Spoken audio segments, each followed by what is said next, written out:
Baitullah lain sakadar Baitullah, tetapi ieu adalah tempat ibadah ka Allah nu paling deukeut.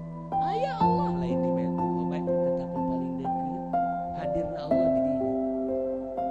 Ulah sambarangan di dinya mah di Baitullah mah makom ijabah. Dideleukeun ku Gusti Allah lain di dinya mah di mah dagangan di dinya nu luar biasa.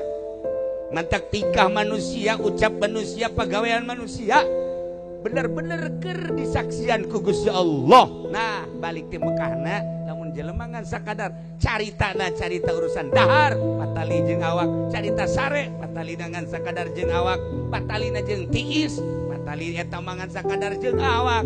Meuli baju, meuli pakaian, patalina jeung jang awak bae. Mana sih nu patali jeung ruh kolbu ka Gusti Allah irah.